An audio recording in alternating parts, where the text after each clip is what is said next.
Hello everyone, I am doing a little tutorial today to show you how to create a really cool abstract print on watercolor paper using a coffee filter. So it's a really fun process. I'm excited to show you guys.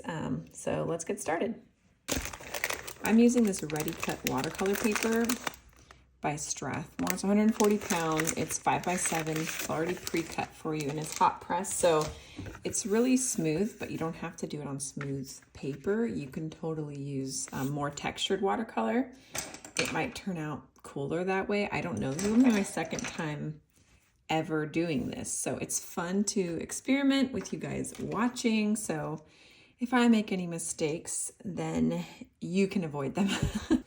I tape it with, this is Scotch Delicate Surface Tape. This paper and this tape is linked in my Amazon storefront.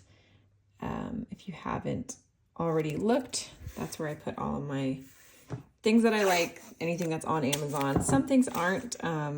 Some things I get at my local art store.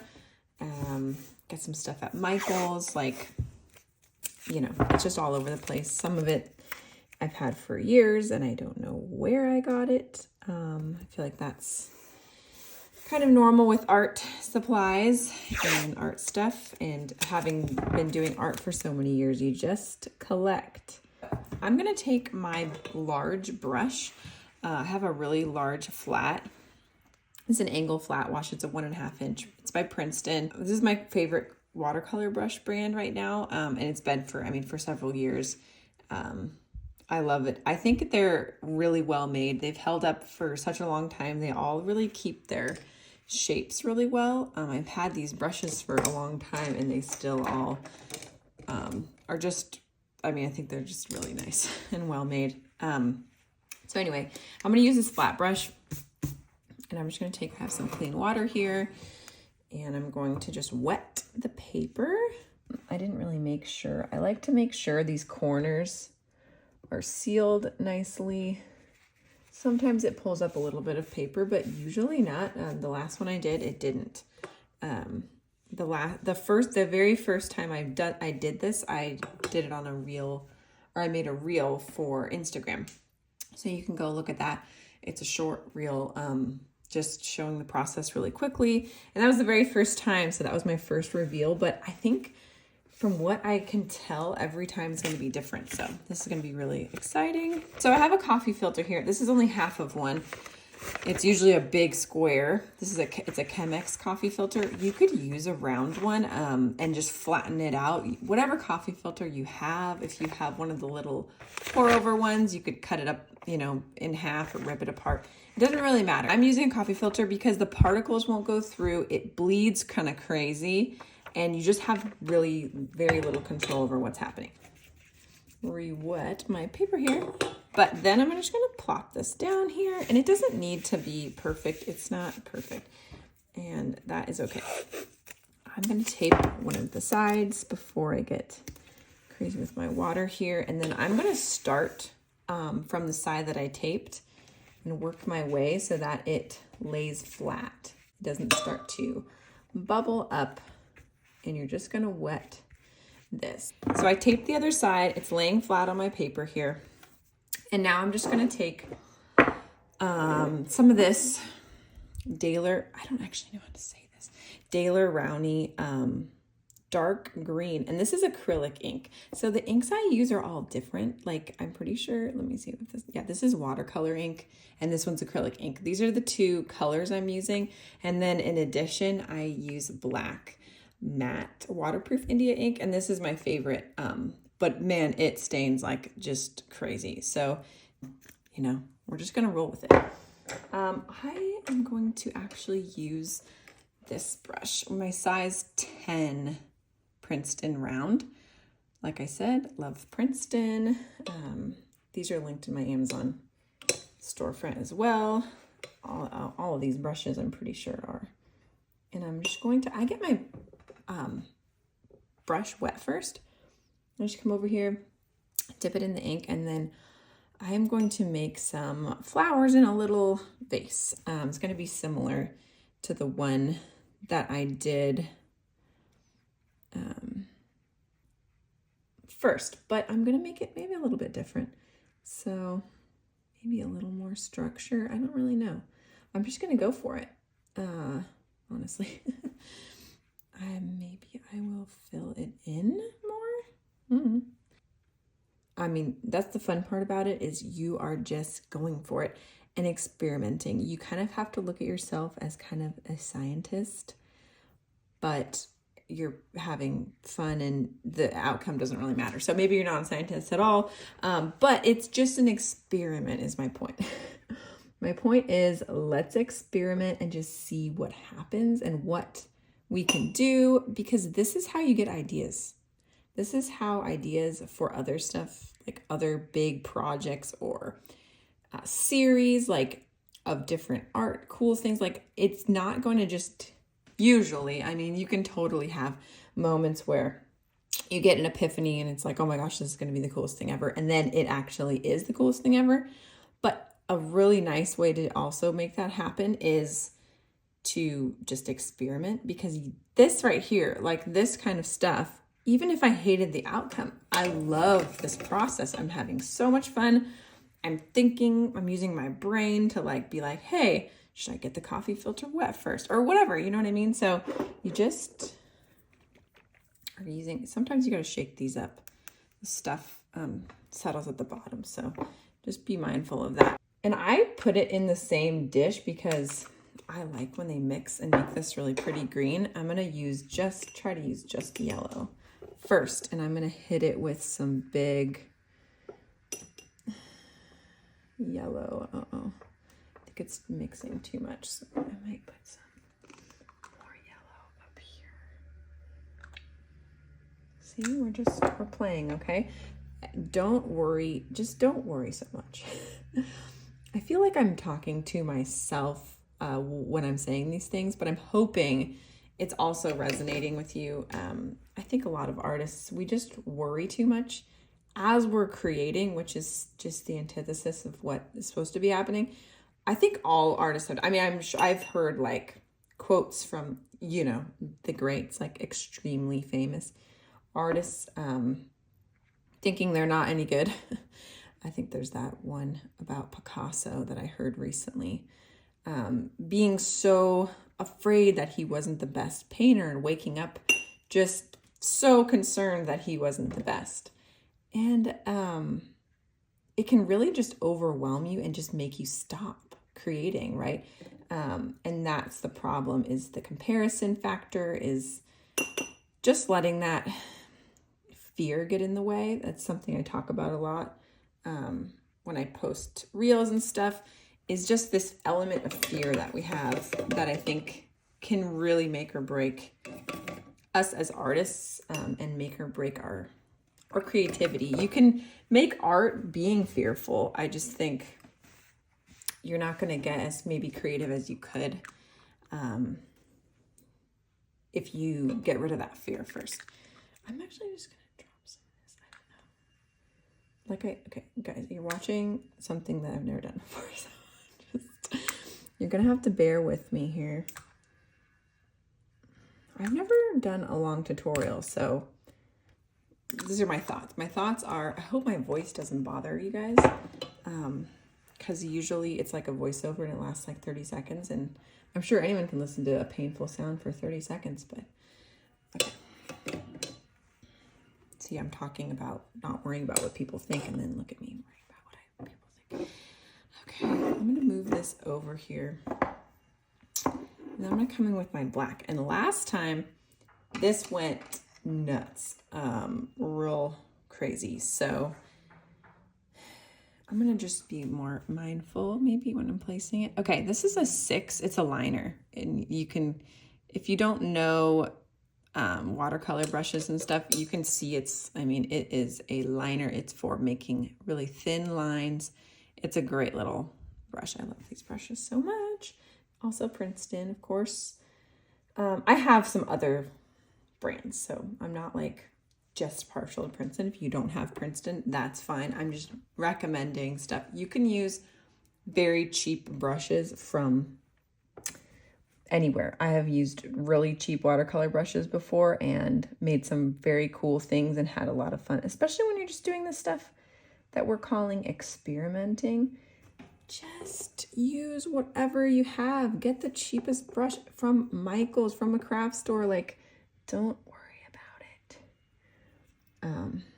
It's just, I know people will ask what I'm using, so I want to make sure it's clear, but don't worry about it. Use what you have, use what's available, especially when you're experimenting, when you're just figuring it out and you're trying to figure out like what it is that you like doing. Maybe you don't even know if you like watercolor yet. Maybe this is your favorite, like, I mean, your first time using watercolor. So you don't want to like buy a bunch of stuff. I get that. I totally get that. Don't waste your money if you're like, I hate watercolor or ink or whatever you're going to use the brushes with. You know, just try it out first. You can seriously use cheap brushes. I really mean that. I have a ton that I use and I have used for all my life. Okay. I'm gonna see if this bleeds. Oh yeah, cool. So that's gonna, interesting. I don't know what that's gonna do. We're gonna just drop. I want these to kind of look like sunflowers, right? This is a little more structured than my first, which I think is fine. We're gonna find out when we do the reveal. So yeah, I don't know. I'm going to, I think, make a base here so it's sitting on something. Yeah, I don't really know, but it's, yeah, this is all gonna go away. I think I'm getting too into the details here. So that is, I think that's it. I'm gonna wait for this to soak in. I'm gonna use a spray bottle and just spray it a little bit just to make sure everything is really soaked and soaking. Okay, and it's gonna bleed and it's just gonna be that way. So I wonder if I'm gonna actually pull up a little bit of this. It's really, I mean, it's kind of fun though, right? I don't know. I think it's pretty fun. Okay, so I'm gonna do it. Let's do it. We're not gonna wait. We're not waiting. We're impatient. I'm impatient. Okay, so what I did last time, and I will advise y'all to do the same. I have a piece of, this is mixed media. You can just, if you have only like printer paper or something, just use like a few pieces together, fold it to put this on because it is so soaked. And there's just no good way to, like, good place to put it. But also it looks so cool, I think, that I kind of want to save it. I'm gonna move this out so you can see. Okay, we're gonna peel it and see what this looks like. Okay. Oh, that's so smeared. Wow. Yikes. And I'm just gonna plop. Try to make it straight. Okay. I'm gonna take a paper towel and just soak up some of this really crazy pooling that's happening down here. Because I just don't know that that will benefit me in the long run. This has way more black, I think, than I used last time. Let's see, I'm gonna pull up some of this. So I'm just using a paper towel to pull up a little bit of this crazy black in the middle. It just is a little much for me personally, and this is an experiment, so just don't forget that part. Yeah, okay, so I'm liking it. I think it's gonna be just fine. Okay, so it's really wet, which is perfect for what I wanted to do next. I'm gonna add a little, I'm actually gonna do something a little crazy and add a little more of this straight green to this part, because I'm doing whatever I want to do, you know what I mean? That's like, I'm trying to give you guys license as well, and myself at the same time.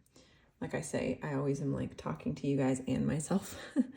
telling me it's okay. Like, it's okay to add some, whatever. It's okay to add some more.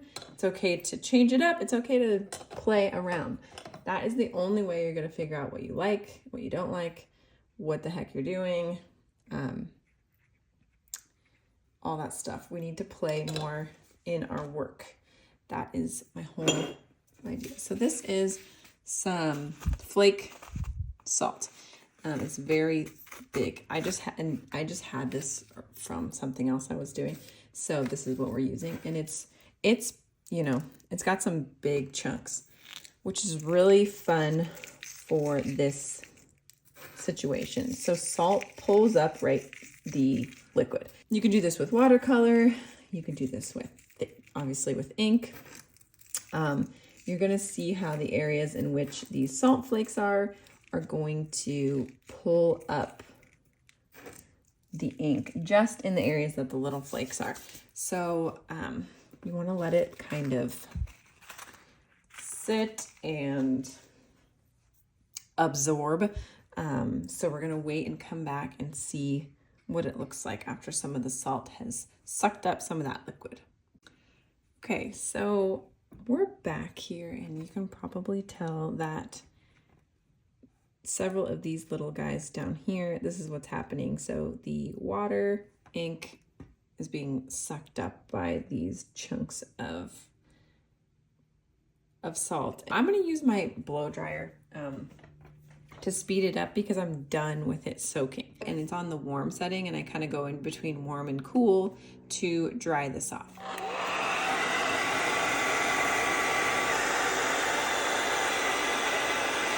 Quick tip for figuring out if something's dry or not. If you feel it and it's cold to the touch, it's not dry yet. So this does not feel cold.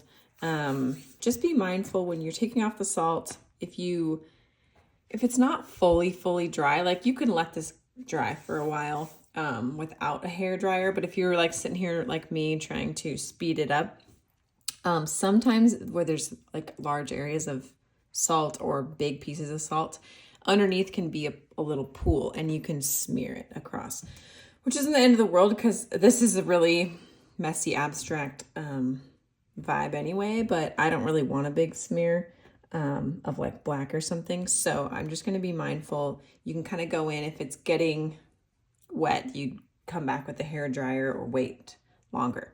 But really quick, I wanted to show you guys, if you are curious, I originally thought maybe this would make a secondary print, what this looks like underneath, but it didn't. But it really is really interesting.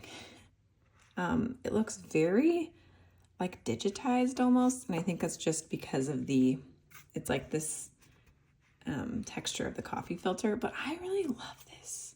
I really love this so much. Okay, so let's take off the salt here, and I'm gonna get a little bit, have you guys get a little closer so you can see what's going on. I just want to be careful. It sounds like I'm scrubbing really hard, but I'm not. I'm just lightly swirling around, feeling for any dampness, just to make sure I don't get any puddles that are unexpected. But this is super dry. I don't know if you guys have done this before. Salt technique is an old one, and I just thought it would be fun to add some of the salty texture on where I'm trying to make this look like flowers.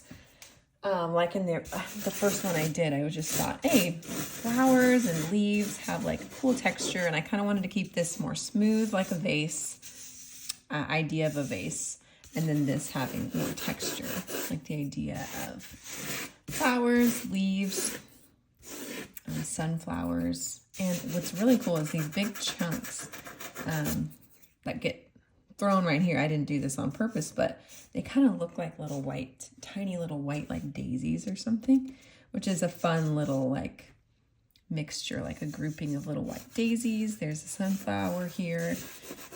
That's what I'm seeing. So these are just the colors of ink that I have that I'm using. I have only like a couple others, and I wanted to keep a limited palette. So I just used what I had and made an image with what I had. You don't need to use green and yellow. You don't even need to use black. You could just use colors only. You don't need to make this image. You can make whatever you want just using this technique. There's some really cheap coffee filters at a store that you could get, I mean, for super, super cheap. So I think it's a fun item to play around with that most people probably have. If you don't, and you drink, let's say you drink tons of tea. I'm just thinking out loud here. If you drink tons of tea, you could, if you had a small piece of paper like this, open up your tea bags, empty them out, kind of rinse them off a little and lay them down. And they're already, you know, damp. Wet the paper, lay them down, kind of tape it down so that they don't shift around, and use that. So it's a similar idea of any paper that lets the liquid through but holds on to particles. So anything like that you can use. Okay, so that is what the image looks like with no added pen or anything. At this point, you can use whatever you want. I was thinking about doing the whole thing in the Micron brush pen or a Micron, but lately I've been loving this ruling pen that my husband made. He made it out of an old paintbrush and a sparkling water can that I had, which is so cool. It's just like folded. You can look up how to make these. I think I didn't make it, but it's such a fun thing to use. And I've just been trying to push myself. The reason I'm using this to draw, I mean, I've never used calligraphy pens or anything like that to draw in my life, but I am doing that now because I'm trying to push myself out of my perfectionist situation, which I talk about a lot, and I've talked about a lot, but I struggle with trying to get too perfect, especially when I use things like Micron sometimes, even though I love them and it's totally a necessity. In something like this that I want to keep loose and fun and abstract, I'm going to use something that forces me to stay loose and abstract. So you can try that if you're someone who also struggles with loosening up in your work. If you want to do that, some people have no desire to do that, and that's great and awesome.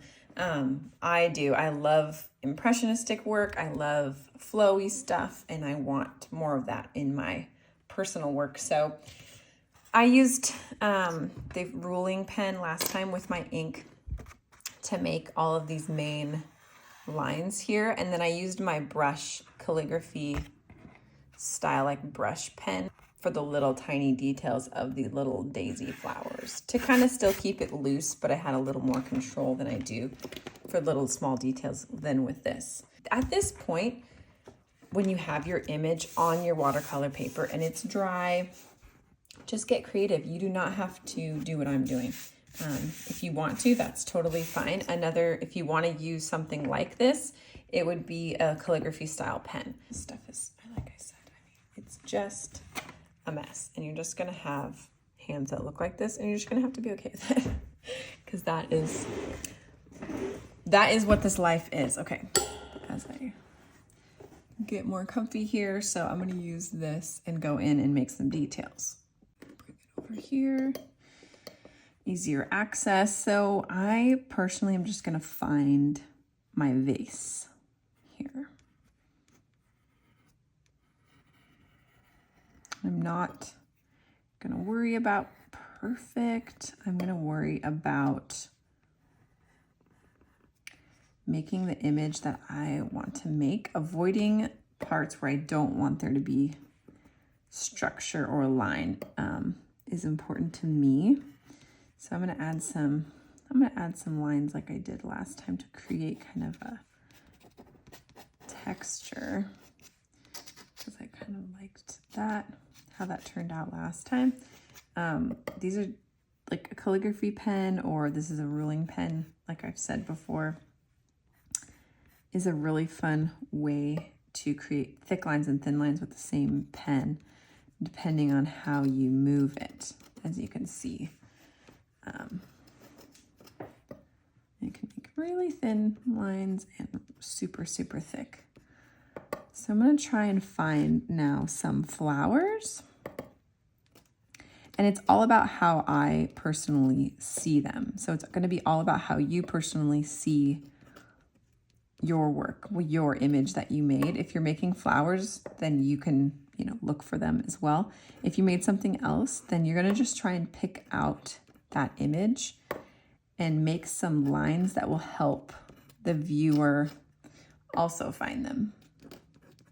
Someone might look at this and have, probably would look at this and have no idea what's going on. And if I want them to know, I can kind of lead them to the conclusion that like, oh, those kind of look like sunflowers.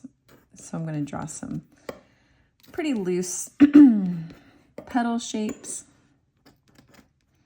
I'm going to really take advantage of the dark areas in the, like making them look like the center of sunflowers.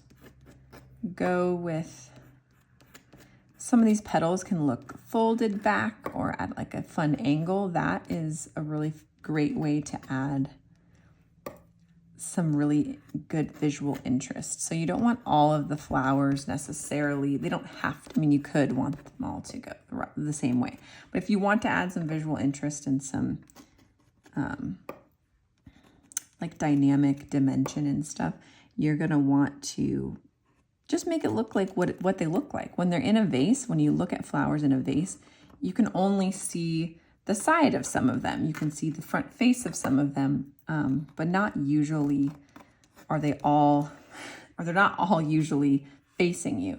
So you just want to create some interest, visual interest always. Diagonal lines and things are usually more interesting to look at. And usually in art, you want your viewer to be able to, you want their eye to keep moving. It's a way to keep them engaged and like looking at your work. So points of interest. So these dark lines down here create a point of interest where maybe this wouldn't have created a point of interest. Also, this color that's really bright that matches up here, it kind of makes your eye go, right? And then obviously these images, your brain's always trying to go, what does that look like? What is that? What does that look like? What is that? So that can be really helpful. So I'm going to do some like loose kind of stem-ish lines. This one's gonna look like maybe it's like drooping over. And maybe this one too, because it's just, like I said, it's going to add some visual interest. You're giving the viewer information, but not too much information. So you can keep it loose, keep it abstract, but you want to give them a little bit of info. So I'm going to maybe have this be a flower as well, because this already looks like a petal to me anyway. And then those will be a little bundle of these little tiny daisies. And just super fun. So I'm gonna take my brush pen here and find all my little daisies. And here is one here. And I'm gonna have this one be one. Perfect. And this little guy maybe. And I'm not going to worry too much about each detail of every single daisy because that's not really the vibe of this entire piece. It's loose. So you want to go in, and I'm just going to kind of give an idea. I'm just going to allude to the fact that, yeah, there's some little daisies over here. Hopefully that makes sense to you. Abstract impression, you're giving the impression, right? In Impressionism, you want to give the impression of something. You don't need to spell it out for everyone or feel the need to do that when this is the style of work you're going for. So I'm just going to make some more little tiny lines. I really like adding tiny lines just as like a fun kind of element of whimsy, really, but also as like visual interest. It breaks up sometimes big, large shapes when you have a bunch of tiny little lines, and you can do some little like leaf style, maybe shapes too. And I'm really liking it. I'm gonna sign it. And just a note on that, like sign your work, even if it's something fun, even if it's an experiment like this. There's an element that, like a moment that you need to have to sign a piece, and it's this point of pride. Even if it's something that you don't like, be proud that you just sat here, took the time to make something for yourself, took the time to experiment, took the time to get creative. It's definitely a form of self-care. It's something that is fun. It's really good and healthy for you. And if it's something that you're just getting into, especially, like, really good job, way to go. And just be proud, sign that work, okay? I want you all to sign it. So we're gonna remove the tape. I feel like this is everyone's favorite part. Definitely one of my favorite parts too. I don't love the purple of this tape, if I'm being honest. The color always kind of messes with me. But hey, beggars can't be choosers. I am grateful. Look at that. I mean, that is a clean tape. Like, that is a clean line. There's no paper on this one at all. I mean, there's a tiny bit that came off on that one, but this tape is so good. It's such low tack. And okay, another thing just really quickly, I'm gonna move this up. Another thing really quickly, just to show you, in case you don't know, when you're removing tape, you wanna pull it at like an angle so that it stays as flat as possible, okay? So don't yank it up like that, because that's gonna create some issues. You're gonna move your work around, but also it can yank paper up. You wanna pull it. I always have my finger and just pull it so it's just parallel. And then you're gonna remove it cleanly like that. All right, so there we go. Here is the print, and there is the image that we made. And it's just so fun. I hope you guys try it. Let me know if you do. I'd love to see it. If you want to tag me on Instagram, I always am loving to interact with you guys, see what you guys are doing. I think this is going to be really cool to keep too. It's fun to see what it turned into. It's fun to see what you can turn it into. So just have fun, stay creative, be proud of your work, and I'll see you next time.